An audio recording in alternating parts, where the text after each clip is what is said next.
왜 바라보는 대로 변할까? 이처럼 이 세상에 존재하는 모든 것들은 당신의 속마음을 귀신처럼 속속들이 읽어낸다. 그리고 그 속마음이 바라보는 대로 변화한다.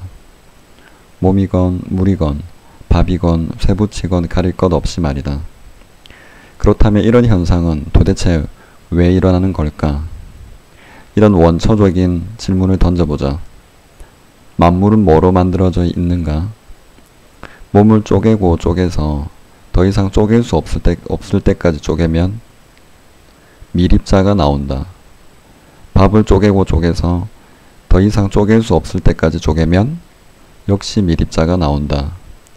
그럼 생각을 실은 뇌파를 더 이상 쪼갤 수 없을 때까지 쪼개면 그것도 역시 미립자다.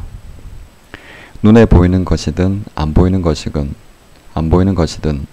만물은 죄다 미립자가 최소 구성물질이다. 다시 말해 우주가 몽땅 흙으로 만들어져 있다면 미립자는 가장 작은 흙먼지인 셈이다. 그럼 이 흙먼지, 즉 미립자의 정체는 뭘까? 정체가 뭐기에 사람의 마음을 그처럼 척척 읽어내는 걸까? 비밀은 미립자에 있다. 미립자의 정체를 알기 위해 이런 상상을 해보자. 먼저 미립자들을 어마어마하게 부풀려 야구공만하게 확대시킨다. 그런 다음 자동 발사기에 장전시킨 뒤 하나씩 발사한다. 위 그림을 보면 중간의 벽에는 두 군데의 슬릿, 가늘고 긴 틈이 뚫려 있다. 당신은 거기를 향해 미립자들을 발사한다. 그럼 미립자들은 하나씩 직선으로 날아가 두 슬릿 중 한 곳을 통과하고 그 뒤의 벽면에 부딪혀 알갱이 자국을 남긴다. 그걸 바라보는 당신은 이렇게 말할 것이다. 뭐 이래? 하나도 신기하지 않아. 뻥 뚫린 구멍을 통해 야구공을 던지는 것과 뭐가 달라? 하지만 기절초풍할 일은 당신이 자리를 비운 사이에 나타난다. 잠시 밖에 나갔다가 돌아온 당신은 소스라치게 놀란다. 아니 이런, 귀신이 고칼 노릇이 다 있나? 벽면에 알갱이가 아니라 물결 자국들이 나 있네. 당신이 바라보지 않는 사이에 자동으로 발사된 미립자들은 알갱이가 아니라 물결로 돌변해 두 슬릿을 통과한 것이다. 따라서 슬릿 뒤의 벽면에는 알갱이 자국들이 아니라 여러 개의 물질들이 서로 간섭하면서 만들어낸 자국이 남았다. 토끼 눈을 한 당신은 기가 막힐 뿐이다. 미립자들이 귀신에 홀렸나? 내가 바라보고 있으면 미립자가 직선으로 날아가 알갱이 자국을 남기고 바라보지 않으면 물결처럼 퍼져나가 물결 자국을 남기다니. 당신은 부랴부랴 친구를 불러 다시 한번 실험을 해보라고 한다. 하지만 결과는 마찬가지다. 내가 쳐다봐도 그래. 쳐다보면 무조건 알갱이처럼 행동하는 거야. 안 쳐다보면 물결처럼 행동하고. 미립자들은 왜 이런 요술을 부리는 걸까? 왜 내가 바라볼 때만 고체 알갱이로 행동하는 거지? 당신은 곰곰이 생각하다가 무릎을 탁 친다. 오호라, 난 미립자를 바라볼 때마다 미립자는 고체 알갱이야 하고 생각하고 있어. 그래서 미립자가 내 생각을 읽고 고체 알갱이처럼 행동하는 거야. 이처럼 미립자는 당신의 속마음을 귀신처럼 읽어낸다. 거짓은 통하지 않는다. 만물이 내 마음을 척척 읽어내는 미립자들로 만들어져 있으니 내가 바라볼 때마다 변할 수밖에 없는 거로군. 정말 기막힌 요술 아닌가? 온 세상이 당신이 바라보는 대로 춤을 추다니. 당신 인생은 정말 당신 스스로가 창조하는 것이다. 이게 바로 양자 물리학 분야에서 최고 권위를 자랑하는 이스라엘의 와이즈만 과학원이 1998년에 실시한 이중 슬릿 실험이다. 세계적인 물리학 전문지 물리학 세계는 이 실험을 과학사에서 가장 아름다웠던 실험으로 선정하기도 했다. 아인슈타인 이후 최고의 물리학자로 꼽히는 노벨 물리학상의 수상자 파인만 박사도 한 목소리를 냈다. 그 실험을 보면 우리의 마음이 어떤 원리로 만물을 변화시키고 새 운명을 창조해내는지 한눈에 알 수 있어요. 사실 이중순리 실험을 처음 실시하는 건 이스라엘 과학원이 아니었다. 한 세기가 넘도록 세계 최고의 물리학자들이 비슷한 실험을 끊임없이 실시해왔지만 결과는 늘 똑같았다. 즉 미립자들은 사람들이 어떤 마음으로 자기를 바라보는지 언제나 컴퓨터처럼 정확하게 읽고 거기에 맞춰 변화한다. 이처럼 실험자가 미립자를 입자라고 생각하고 바라보면 입자의 모습이 나타나고 물결로 생각하고 바라보면 물결의 모습이 나타나는 현상을 양자 물리학자들은 관찰자 효과 (observer effect)라고 부른다. 이것이 만물을 창조하는 우주의 가장 핵심적인 원리다. 다시 말해 미립자는 눈에 안 보이는 물결로 우주에 존재하다가 내가 어떤 의도를 품고 바라보는 바로 그 순간 돌연 눈에 보이는 현실로 모습을 드러내는 것이다. 그래서 양자 물리학자 울프 박사는 관찰자 효과를 신이 부리는 요술이라고 부르고 미립자들이 가득한 공간을 신의 마음이라고 일컫는다. 신이 부리는 요술은 내가 얼마나 깊이 있게 바라보느냐에 따라 변화의 폭이 다르다. 생각에도 층이 있기 때문이다. 깊은 마음으로 바라보면 깊이 변화하고 얕은 마음으로 바라보면 티끌밖에 움직이지 못한다. 이 요술이 얼마나 경이롭든지 덴마크의 노벨 물리학상 수상자인 닐스 보어는 이 요술에 충격을 받지 않는 사람은 이해하지 못한 것이다. 이 요술에 충격을 받지 않는 사람은 이해하지 못한 것이다 라고까지 말했다. 독일의 노벨 물리학상 수상자인 하이젠베르크도 미립자들을 무한한 가능성의 알갱이들 이라고 불렀다. 인간이 원하는 모든 정보와 모든 걸 창조할 수 있는 모든 가능성이 담겨있기 때문이다. 미립자들은 우주의 모든 정보와 지혜, 힘을 갖고 있고 모든 걸 알고 있다. 그래서 동물이나 식물, 물과 바위 등 어떤 것으로든 현실화될 수 있는 모든 가능성을 가진 마법의 알갱이들이다. 미립자들은 불가사의하게도 거리에도 전혀 영향을 받지 않는다. 특히 단 한 번이라도 인연을 맺었던 미립자들은 바로 곁에 있든 우주 정반대편에 떨어져 있든 아무 상관없이 빛보다 빠른 속도로 영원히 서로 정보를 주고받는다.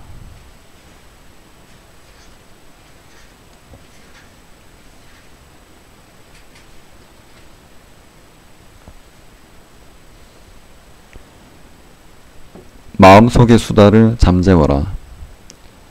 점심 식사 후 사무실로 돌아오는 길이다. 그런데 저 앞에서 한 직장 동료가 걸어오는 게 보인다. 꽤 친하게 지내는 입사 동기다. 당신은 가벼운 미소를 건넨다. 날 못 봤나? 당신은 이번엔 크게 손을 흔들어 본다. 하지만 그 친구는 이번에도 무반응이다. 왜 못 본 척 하는 거지? 당신은 당황한다. 아무리 생각해도 그가 당신을 못 봤을 리는 없다. 자식, 승진했다고 날 무시하는 거야?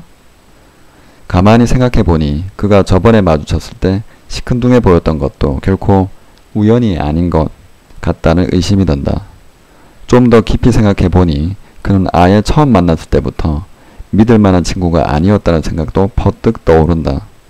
얼굴도 못생긴 주제에 당신은 전엔 그가 못생겼다는 생각을 한 번도 해본 적이 없다. 하지만 곰곰이 생각한 결과 그는 원래 정말 못생긴 게 틀림없다는 결론에 도달한다. 윗사람에게만 굽실거리는 간신배 같은 녀석.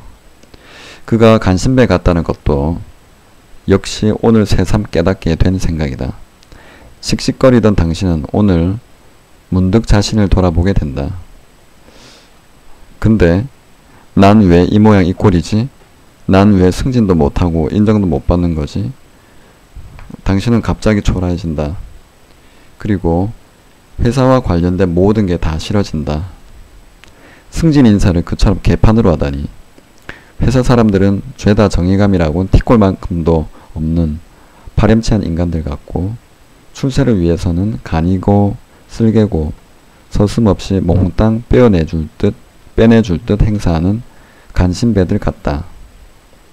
차라리 직장을 때려치운다? 때려치운다면 뭘 할 수 있을까? 당신의 머릿속에서는 온종일 온갖 목소리들이 속삭여댄다. 잠자리에 누워도 그 목소리들은 끊이지 않고 당신을 괴롭힌다. 가만히 생각해보자. 당신 친구가 당신을 일부러 무시했다는 증거가 있는가? 그가 혹시 평소 끼고 다니던 콘택트 렌즈를 깜빡 잊고 출근했던 것은 아닐까? 하지만 당신 머릿속에는 끝없는 수다가 이어진다. 날 못 봤나? 하는 단 하나의 생각이 갈수록 많은 가지를 치며 뭉게뭉게 피어오른다.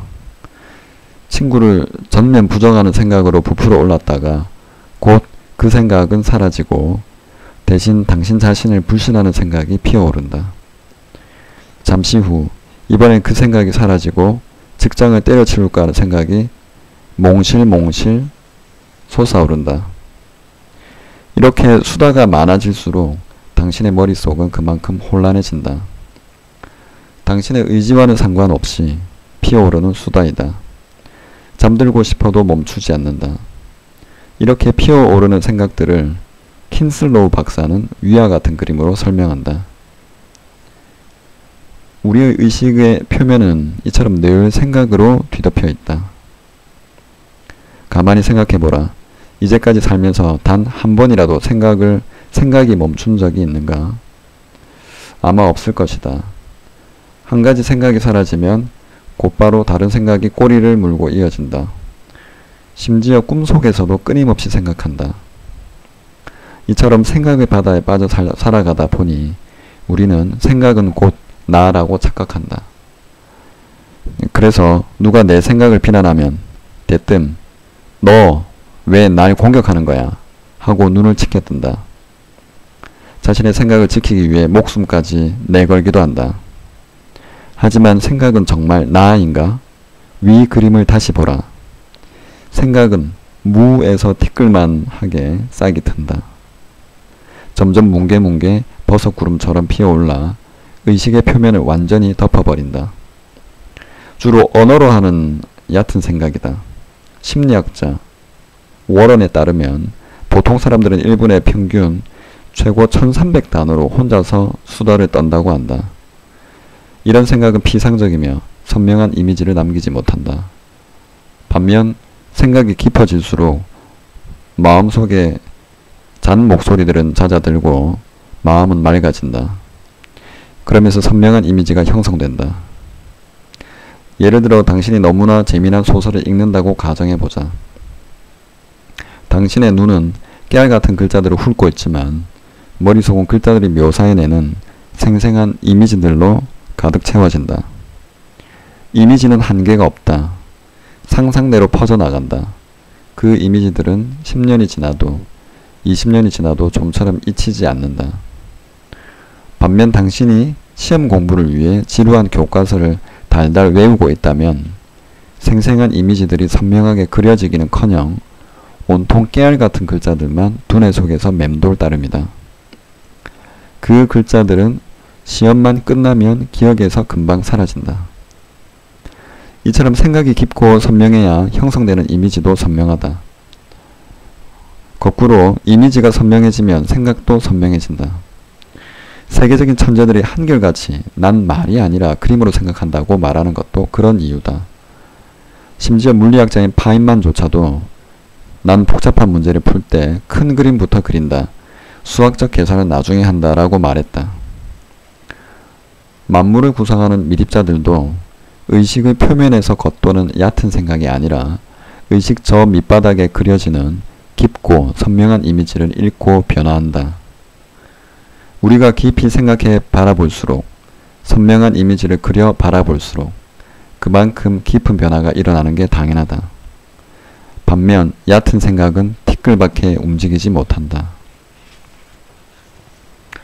그럼 이렇게 우리 머릿속을 점령한 얕은 생각들은 어떻게 잠재울 수 있을까? 방법은 뜻밖에도 너무나 간단하다. 뭉게뭉게 피어오르는 생각 덩어리들을 상상 속의 스크린이나 백지에 투사시켜 가만히 바라보는 것이다. 바라보면 바라보는 의도를 읽어내고 저절로 물러간다.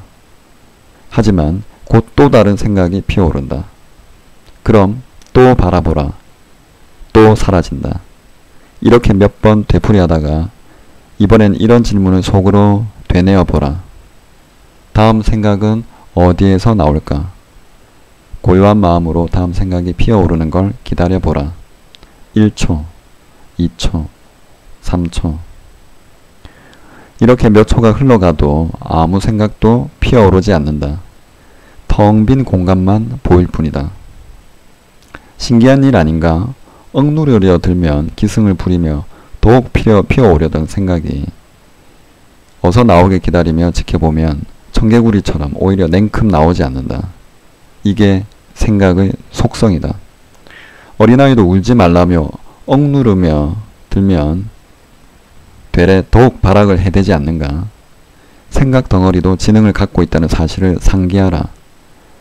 잡념이 걷잡을 수 없이 솟아올라 골치 아플 땐 마치 어린아이를 다루듯 따뜻한 눈으로 가만히 바라보라. 그럼 저절로 사그라진다. 만일 이 방법이 잘 안된다면 더 손쉬운 방법도 있다. 뭉게뭉게 피어오르는 생각 덩어리들을 바라보며 조용히 이런 질문을 던져보라. 지금 피어오르는 생각의 뿌리는 어디지? 생각 덩어리의 뿌리를 찾아 점점 아래로 내려가며 바라보는 것이다. 그럼 결국 아무것도 없는 텅 빈 무에 이르게 된다. 그러고 나서 다음 생각이 피어오르는 걸 기다리면 텅 빈 공간은 더욱 길게 지속된다. 그런데 그 텅 빈 공간은 대체 뭐지? 이런 호기심이 들 것이다. 아무 생각도 없는 텅 빈 공간. 그건 바로 나다. 원래 나는 생각에 가득 차 있는 게 아니라 텅 비어 있다. 원래부터 수다쟁이가 아니다. 생각은 곧 나라는 생각도 착각이다. 생각은 아무것도 없는 무, nothing에서 피어오른다. 사실은 우주에 존재하는 모든 것이 몽땅 무에서 생긴다. 그래서 세계적인 양자물리학자인 데이비드 봄은 눈에 보이는 것이든 안 보이는 것이든 모든 것은 무에서 창조된다라고 말했다.